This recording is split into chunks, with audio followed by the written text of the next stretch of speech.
এবং বললেন এটা কিয়ামত পর্যন্ত জ্বলবে। নারী নেতৃত্ব বিশ্ব নবীও মানেননি, নারী নেতৃত্ব আল্লাহ তাবারক ওয়া তাআলা কোরআনে মানেননি। একটা মেয়ে চারটা পুরুষের নিচে নিজের জীবনকে কাটাবে। একটা হলো আব্বা, আর একটা হলো ভাই, একটা হলো স্বামী, আর একটা হলো ছেলে। এই চারজনের অধীনস্থে নিজের জিন্দেগিকে চালাবে। অতএব সে স্বাধীনতার মুখ দেখবে না।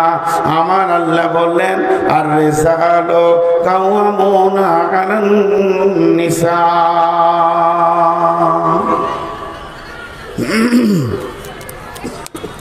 জি, মানুষ, আমরা বক্তা মানুষ, বকে বেড়ে বেড়ে বক্তা হয়ে গেছি। মানুষ দাওয়াত দিচ্ছে, আসছি। হ্যাঁ বলেন। আসসালামু আলাইকুম। এই মাইক মানে সাউন্ড বাড়াও। আপনারা ধৈর্যের পরিচয় দিচ্ছেন, বারবার বলেও মনে হয় যে তৃপ্তি পায় না। আলহামদুলিল্লাহ।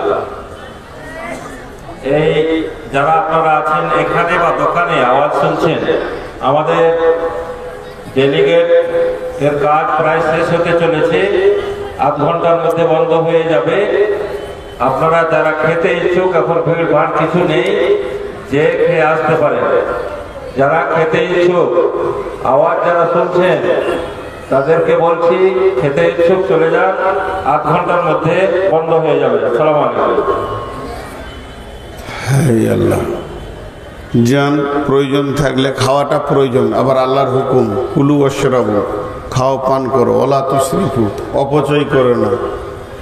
তো যাই হোক, আমি যে কথা আপনাদের সামনে বলছিলাম, চারটা পুরুষের অধীনস্থে নিজের জীবন কাটাবে একটা মেয়ে। সে স্বাধীনতার মুখ দেখবে না। কেন? সেই চারটা পুরুষকে, এক নম্বরে আব্বা, আব্বা, দুই নম্বরে ভাই, তিন নম্বরে হলো স্বামী, চার নম্বরে নিজের সন্তান। আব্বা যেদিন মেয়েটি জন্ম নেবে, ওর গার্জেন হবে, মালিক হবে ওর আব্বা। আব্বা যদি মারা যান, আব্বা যদি প্রবাসে চলে যান, পাগল হয়ে যান, তাহলে বড় ভাই পর্যায়ক্রমে ভাইয়েরা তার মালিক হবে। বাপ আর ভাই যেদিন বিয়ে দিয়ে দেবে, মেয়েটির বিয়ে যখন হয়ে যাবে, ওই মেয়েটির মালিক হবে তার স্বামী। স্বামী যদি মারা যান, স্বামী যদি বিদেশে চলে যান, প্রবাসে চলে যান, তাহলে ওই মেয়েটির গার্জেন হবে তার সন্তান। মা বড় সম্মানের জিনিস, মা বড় ইজ্জতের জিনিস। মাকে কষ্ট দেওয়া যাবে না। আল্লাহ কোরআনে বলেছেন, ফালা তাকুল্লাহুমা উফিউ, খবরদার মা বাপের কথার উপরে তুমি উফ করো না। তাহলে কত দামি জিনিস এটা। 100 বার সত্য কেন, 1000 বার সত্য। এটা যত সত্য অতটাই সত্য। যদি স্বামী মারা যায়, ছেলে যদি জওয়ান থাকে, ছেলে যদি ব্যাচেলিয়ার থাকে, ছেলে যদি সাবালক থাকে, তাহলে ওই মাকে ছেলের বিনা হুকুমে বাড়ির বাইরে যাওয়া যাবে না। তার কারণ ইসলাম পুরুষকে গার্জেন করেছে, মেয়েকে গার্জেন করেননি।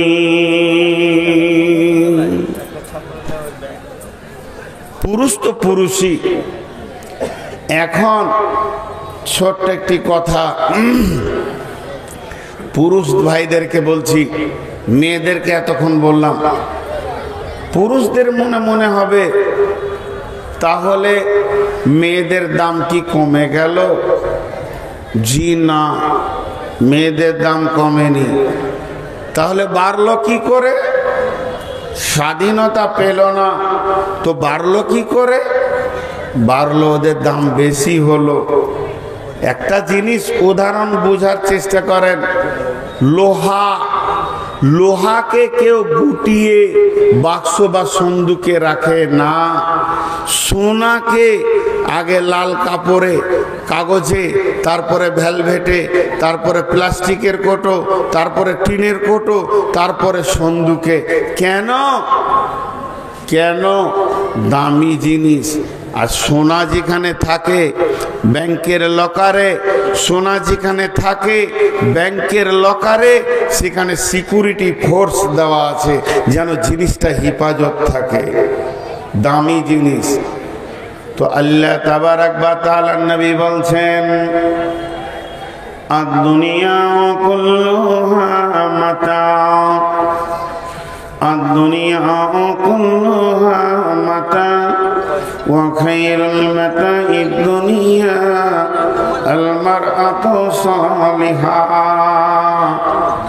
এই পৃথিবীর বুকে যত সম্পদ আছে, আপনার মাথায়, মগজে, ব্রেনে, টাকা পয়সা, সোনা চাঁদি, হিরে মণি মানিক্য চুনি পান্না, সব থেকে যত দামি জিনিস আপনার মাথায় আছে সবগুলোকে জমা করেন আর একটা সতী নারীকে ওই জায়গায় জমা করেন, তাহলে ওই সতী নারীটার যা মূল্য আছে, সারা পৃথিবীটাকে যদি, শুধু এই পৃথিবী নয়, জমিন ধরেন, আসমান ধরেন এবং সৌরজগতে যা আছে, জমিনের নিচে যা আছে, সমুদ্রের বুকে যা আছে, যদি একটা পাল্লাতে চাপিয়ে দেন আর এক পাল্লায় যদি একটা সতী নারীকে চাপিয়ে দেন, তা এই পাল্লাটা উপরে উঠে যাবে,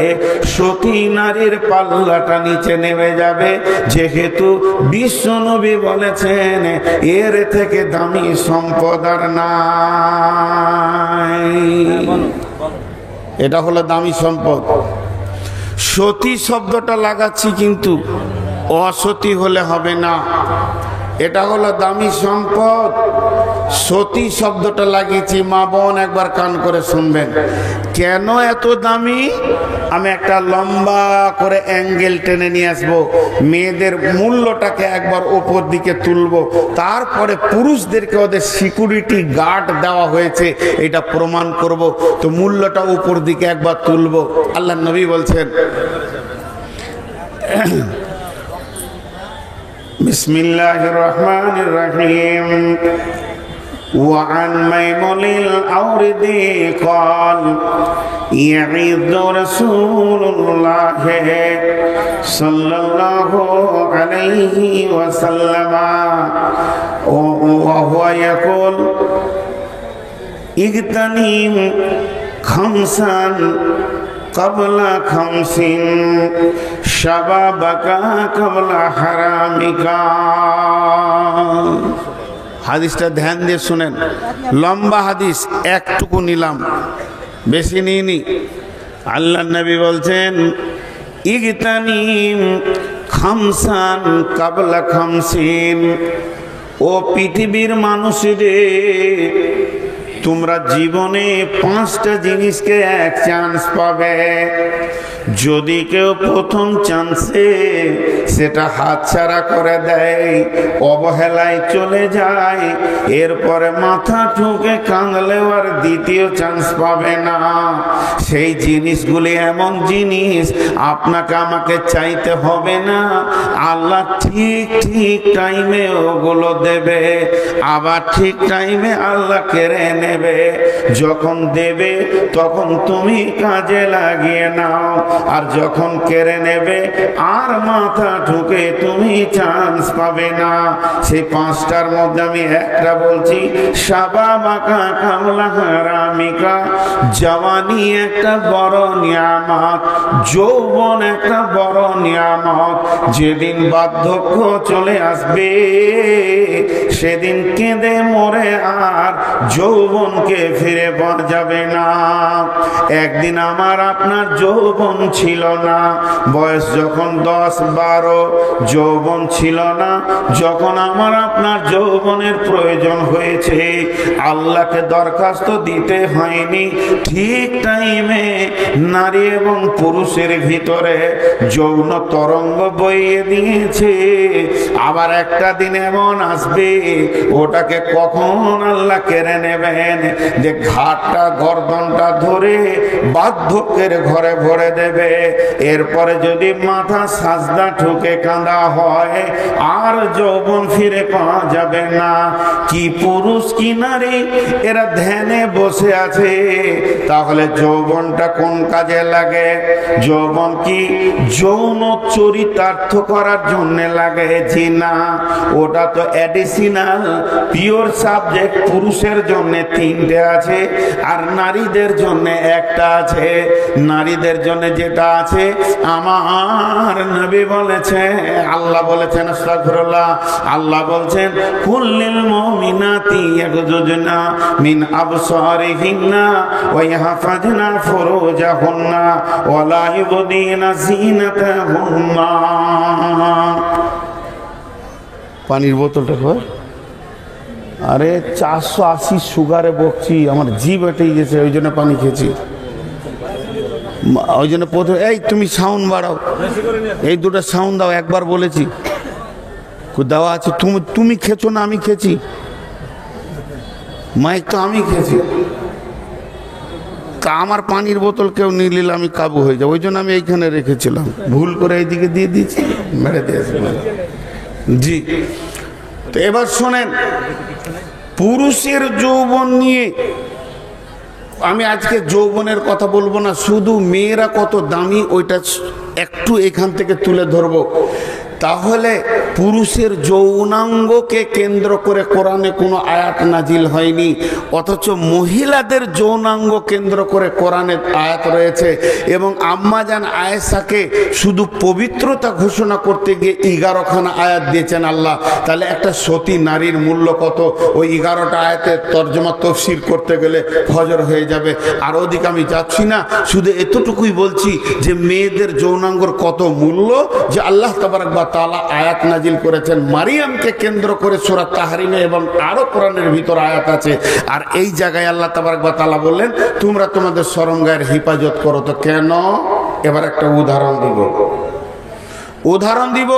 আর এর আগে আমি একটা কথা বলে রেখেছি, সারা পৃথিবীটাকে যদি একটা পাল্লায় চাপিয়ে দেন আর একটা সতী নারী যদি আর একটা পাল্লায় থাকে, তো সতী নারীর পাল্লাটা নিচে নামবে। সেটাও এইখানেই প্রমাণ হয়ে যাবে এই উদাহরণে। উদাহরণটা কি? ধরে নেন আমার ঘরে দুজন মেহমান এসছে সৌদি থেকে, তারা কাবা শরীফের এবং মসজিদে নববীর ইমাম। আহা, কত দামি মেহমান। তো আমাকে বলছে নূর মোহাম্মদ, তো তোমার দেশ ঘুরতে এসছি, তো ভালো একটা জায়গা দেখাও। তো চলেন দার্জিলিং নিয়ে যাই, খুব ভালো লাগবে পাহাড়ের ওপরে। ওনাদেরকে আমি গাড়ি করে নিয়ে যাচ্ছি, এই রতুয়া হয়ে পার হয়ে যাব, বারসই হয়ে টুঙ্গিদিঘি হয়ে দার্জিলিং যাব। ঠিক রতুয়া এসছে, রাত হয়ে গেছে, সন্ধ্যা। ওনারা বলছে একটু রাতে থাকলে ভালো হতো, আর সফর করবো না, ক্লান্ত। তখন তারানগরের মাদ্রাসায় আমি ফোন করছি, 2জন ইমাম আসছেন, কিছুক্ষণ থাকবে, কিছুক্ষণ, বেশিক্ষণ লাই, কিছুক্ষণ, ওই রাতটা থাকবে, ভোর উঠে চলে যাবে। গোটা গাঁ খুশিতে আনন্দ, ভিড় লেগে গেছে। আজকে মাগরিবের নামাজ, এশার নামাজ কাবার ইমামের পেছনে পড়বো, ফজরের নামাজ মসজিদ নববীর ইমামের পেছনে পড়বো, ভিড় লেগে গেছে। কেন? সম্মানের জন্যে। এবার বলেন, প্রশ্ন আপনাদের কাছে ছুড়ে দিচ্ছি, মাদ্রাসার যেটা সব থেকে ভালো ঘর, সেটাকে পরিষ্কার করে পৌঁছে গদি দিয়ে সুন্দর করে তাদের ব্যবস্থা করা হবে। নোংরা জায়গায় তাদেরকে থাকতে দেওয়া হবে না। লোকগুলো ভালো। পক্ষান্তরে যদি আমি একবার বলে দিতাম যে আমার সঙ্গে কালু ডাকাত চললো, আপনাদের ওখানে এক রাত থাকবে, বলেন লাঠি নিয়ে গেটে বসে থাকতো হেড মৌলানা, আয় তুই আয়ার চোখে দেখছি নোংরা লোক নোংরা জায়গায়। মা আমার, বোন আমার, একটু ইশারায় বুঝেন, এগুলো আমি ফিলোসফি বলছি, দর্শন বলছি। এই পৃথিবীর মাটিতে যতগুলি পুরুষ, যতগুলি মহিলা, যতগুলি আলেম মাওলানা, যত শহীদ এবং ইমাম, যতগুলি নবী আউলিয়া দরবেশ কুতুব, যত দামি লোকই পৃথিবীর বুকে এসেছে, এই পৃথিবীর সফরে তাদের রাস্তা হচ্ছে মায়ের পেটের ভিতর দিয়ে, দুনিয়ার ভিতর দিয়ে কবর হয়ে আল্লাহর কাছে চলে গেছে। এটাই তো আমাদের রোড। এই রোডে যখন কেউ আসে মায়ের পেটের ভিতরে, তাকে কিছুক্ষণ থাকতে হয়। এটা একটা কিছুক্ষণের জায়গা বানিয়েছেন আল্লাহ। আল্লাহ মেয়েদেরকে কত দামি বানিয়েছেন। আমি যতই লেকচার দিই না কেন, আমার মা রশিদা বেগম যদি এখন এখানে উপস্থিত থাকতেন, তার মূল্যটা, তার পায়ের জুতার মূল্য নূর মোহাম্মদের ছিল না। বিশ্বনবী বলছেন, আমি নবী মোহাম্মদ নামাজ ধরে নিয়েছি, আলহামদ পড়তে শুরু করেছি, আমার মা আমিনা যদি বেঁচে থাকতেন আর পেছন থেকে যদি বলতেন, বেটা মোহাম্মদ, আমি নামাজ ছেড়ে দিয়ে বলতাম, লাব্বাইক মা, তোমার বেটা হাজির আছে। মায়ের মূল্য কত। মা আর আব্বা যদি মূর্তি পূজক হয়, মুশরিক হয়, তাদেরকে জবানে ওসিয়ত করা যাবে, শাসন করা যাবে না, ঝিড়কে কথা বলা যাবে না। মা মূর্তি পূজক হলেও সে মা, তার খিদমত বাতিল হবে না। ওরে বন্ধু, সেই মা কার মা না, আপনার পেটে কে থাকছে এটা ভাবতে হবে। তো আল্লাহ বলতে চাইছেন, হে নারীকুল, তোমাদের যে সতীত্বের জায়গাটা আছে, ওইটাকে লুচ্চাকে দিয়ে নোংরা করে দিও না। জালসার দিন সামান্য জিলিপি আর একটা আপনার কিনা ফুচকার মুগলায় খেতে গিয়ে লুচ্চাকে হাত দিতে দিও না। ওই জায়গা থেকে থাকবে জানো, ওই জায়গাটা আমার অলি, নবী, আলেম, মাওলানা, মুফতি, হাফেজের থাকার জায়গা। ওই জায়গাটা অত ছোটখাটো জায়গা নয়। পৃথিবীর বুকে যত নবী এসেছে ওই রাস্তা দিয়ে এসেছে। মেয়েদের ওই রাস্তাটাকে কয়েকবার আল্লাহ তুলনা করেছেন। মিন আইয়ি শাইইন খালাকাহু মিন নুতফাতিন খালাকাহু ফাকাদ্দারা সুম্মা সাবিলা ইয়াসসারা সুম্মা আমাতাহু ফাআকবারা। তোদেরকে মায়ের পেটে আমি সুন্দর করে ফ্যাক্টরিতে বানালাম এবং এমন একটা দরজা দিয়ে পৃথিবীতে আনলাম, আবার কবর নামে দরজা দিয়ে আখেরাতে নিয়ে চলে যাব। ওরে বোন, একটিবার বুকে হাত দিয়ে দেখি বেটি রে, আমার মূল্য কত। একটা বললাম, একটা মেয়ের মূল্য কত একটা বললাম, আর দুটা বলবো। একটা তার ওজনটা দাঁড়িতে একবার দেখিয়ে দিব, বেটিরা বোঝে না। এরা কেন ঘন ঘন যেছে আর আসছে, কি হয়েছে? এই যে আর হিংসা আপনাকে দেখতে পাই না, ওরা নিচে করতে বললাম তো পারছে না। আসলে ওদেরকে দেখে বিরক্ত লাগছে, মনে হচ্ছে সবটিকে ছুঁড়ে ফেলে দিই, কিন্তু আবার অসময়ে ওইগুলাই শুনছে। তখন ফের বলছে, মৌলী সাহেব প্রতিদিন আপনারটা শুনি। এখন কি করব? বেটি ছেলের মতো দেখেও রাগ লাগছে, ওকে ছাড়া আবার চলেও না। সাগর চেঁচামানিকে লেগেছে পৃথিবীতে সব থেকে বিরক্ত জিনিস হলো বিবি, আবার ওকে ছাড়া চলে না, এটা আরো বিরক্ত। খেপিকে দেখে রাগ লাগে, খানিক খুন পর মনে হয়। আপনারা মনে মনে ভাবেন মৌলভী সাহেবের বিবি তাহলে অনেক ভালো, মাথা খারাপ, দিন রাত ঝগড়া করছে মোবাইলে, আর কটা জালসা করবে। আমার বিবির সতীন হলো জালসা, সব রাতগুলো এদিকে চলে আসছে আর কি। তো মেয়েদের মূল্য বলছি, এরপর একটা হাদিস আপনাদেরকে শোনাই।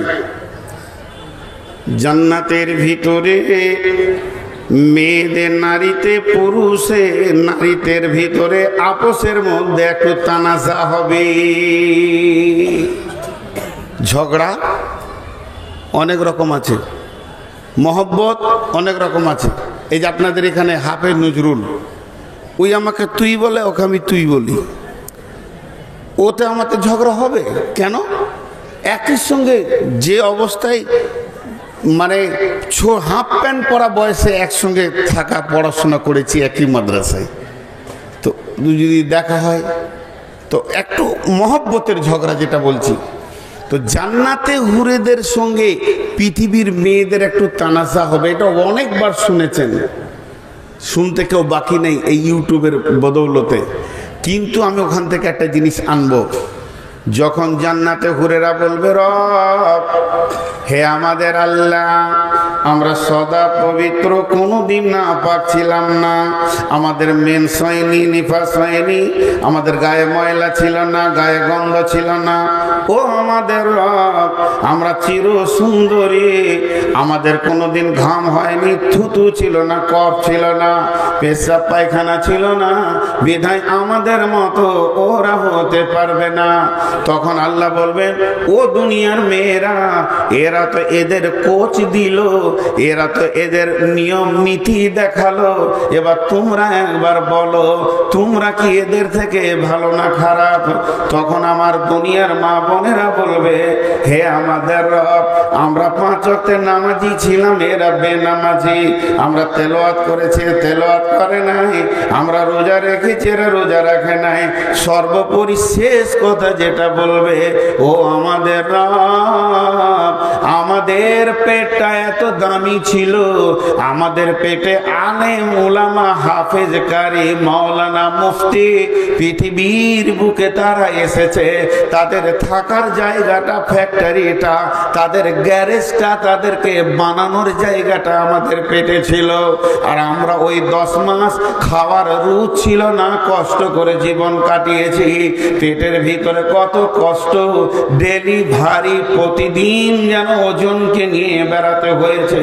ওরে আমাদের রব শুধু এই নয়, আমাদের দুধের এত মজবুত রয়েছে, ওই যে হানজালা শহীদ হয়েছে, আমির হামজা শহীদ হয়েছে, জাবের শহীদ, জুবাইর শহীদ, আর ওখানে যে আমর বিন জমু শহীদ, এই শহীদ গুলি যত রয়েছে, যাদের রক্তগুলো তোমার জমিনকে লাল করে দিয়েছে, শুধু ওই রক্ত নয়, ওই রক্তের ভিতরে আমাদের দুধের ফোঁটা লুকিয়ে আছে। ও মাবুদ, সর্বোপরি তোমার আখিরি নবী আমাদের পেটের, অতএব ওদের থেকে আমরা অনেক অনেক ভালো। একটা মুসলিম মেয়ের দাম এবার দাড়িতে চাপান, চাপান মানে কেন? এই পৃথিবীটার মূল্য কি আছে? কিছুই মূল্য নাই, জিরো জিরো। আর একবার বলছি জিরো। কেন জিরো? এই পৃথিবীটা এখনো টিকে আছে কেন? পৃথিবীর গ্যারেন্টি কি? একটা মোবাইল কিনতে গেলে বলে গ্যারেন্টি কার্ড দাও, একটা চিপস কিনতে গেলে গ্যারেন্টি কার্ড দাও, অ্যাম্পলিফায়ার কিনবে গ্যারেন্টি কার্ড দাও, মাইক্রোফোন কিনবে গ্যারেন্টি কার্ড দাও। তো পৃথিবীটার গ্যারেন্টি কার্ড কি আছে শুনেলেন? বিসমিল্লাহির রহমানির রহিম। বিশ্বনবী পৃথিবীর গ্যারেন্টি কার্ড দিয়েছেন, লা তাকুমুস সাআতু ফিল আরদি হাত্তা ইয়াকালা আল্লাল্লাহ। এই পৃথিবীতে অতদিন পর্যন্ত কিয়ামত কায়েম হবে না যতদিন পর্যন্ত একটা আল্লাহওয়ালা থাকবে। এখন একটা কথা জিজ্ঞেস করব, জোরে চিল্লাইতে হবে না, হালকা করে খালি উত্তরটা দিয়ে দিলেই হয়ে যাবে। কথাটা কি? একবার বোঝাবার জন্য বলছি। এটা সারা পৃথিবীর সমস্ত আম গাছগুলোকে কেটে ফেলে দেয়া হয়েছে, আর আম পাওয়া যাবে? জোরে বলেন। একবার বোঝার জন্য মনে করলেন যে একটাও গাছ আর নাই, তা আম গাছ যদি না থাকে তা আম পাওয়া যাবে? তো আল্লাহ রসুল বলছে এই পৃথিবীটা সেই দিন ধ্বংস হবে যেদিন আল্লাহওয়ালা আর দুনিয়াতে থাকবে না। তাহলে আল্লাহওয়ালা থাকবে না কি করে? যেদিন আল্লাহ ওয়ালি থাকবে না সেই দিন আল্লাহওয়ালা থাকবে না। ফ্যাক্টরি বন্ধ, প্রোডাক্ট বন্ধ, ফ্যাক্টরি চালু আছে তো আল্লাহওয়ালা আসার রাস্তা এখনো খোলা আছে। কোনো একটা আমার বেটি যদি বুকে হাত দিয়ে বলে আমি আল্লাহর কসম দিয়ে বলছি আমি সতী নারী, কোনো পরপুরুষ হারাম পুরুষ আমার দিকে নজর তুলেও আনন্দ পায়নি, গায়ে হাত দেওয়া তো দূরের কথা, তো আজও গ্যারেন্টি আছে কিয়ামত হবে না, ওর পেট দিয়ে আল্লাহওয়ালা নেবে। এর দলিল নিতে পারেন মারিয়ামকে সামনে রেখে। আল্লাহ আয়াত দিয়ে দিয়েছেন, লম্বা হয়ে যাচ্ছে কথাগুলো, আসল সাবজেক্ট থেকে বেরিয়ে যাচ্ছি, এর জন্য আমি আবার ফিরে যাচ্ছি। ও মারিয়াম ইবনাতা ইমরানা আল্লাতী আহসানাত ফারজাহা ফানাফাকনা ফীহি মির রূহিনা ওয়া সাদ্দাকাত বিকালিমাতি রাব্বিহা ওয়া কুতুবিহি ওয়া কানাত মিনাল কানিতিন। আমার আল্লাহ বলছেন মারিয়াম তার সতীত্বের গ্যারেন্টি দিয়েছে, মারিয়াম তার সতীত্বের গ্যারেন্টি দিয়েছে, মারিয়াম তার সতীত্বের গ্যারেন্টি দিয়েছে। ও মারিয়াম, আহা তুমি কত দামি ধন্যবান মেয়ে, আমাদের বেডরুমেও জিবরাইল আসে না, আমাদের রেস্ট রুমে বটখানাতেও জিবরাইল আসে না। বাবা মারিয়াম, তুমি আল্লাহকে কত সতীত্বের গ্যারেন্টি দিয়ে আপন করেছো যে তোমার গোসলখানাতে জিবরাইল অপেক্ষা করছে।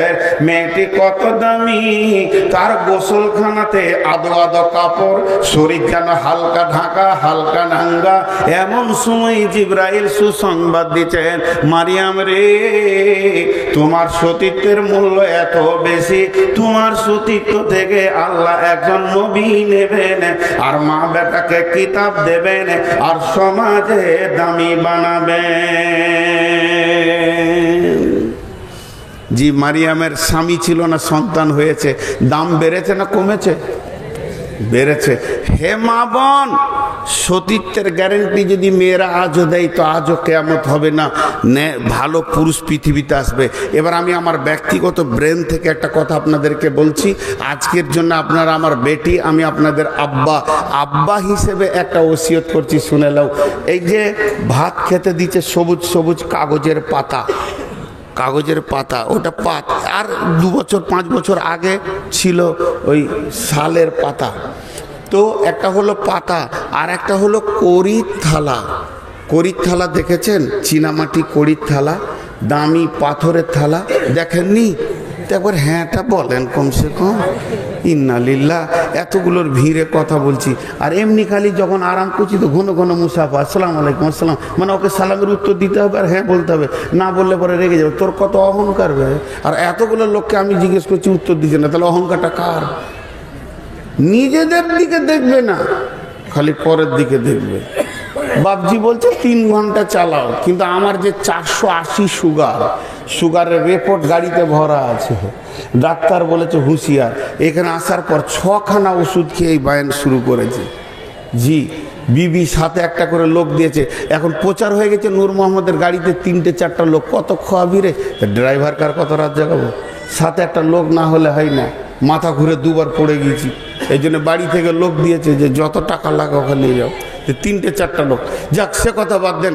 এবার একটা হলো কড়ির থালা, দামি পাথরের ফুল করা, আর একটা হলো শালপাত। খাওয়ার আগে ওকেও কাছে টানে, একেও কাছে টানে, টানে কি টানে না?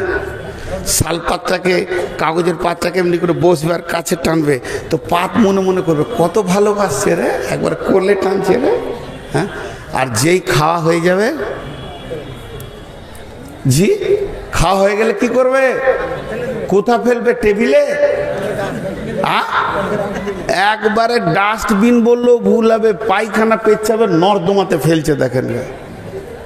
আর কড়ির থালা, ওতেও খাবে, ওটাকেও চাটবে, তারপরে সার দিয়ে ধুবে, নিজের হাতও ধুবে, থালাও ধুবে, থালাটাকে আবার শুকনা কাপড় দিয়ে মুছবে, তারপরে শোকেসে রাখবে।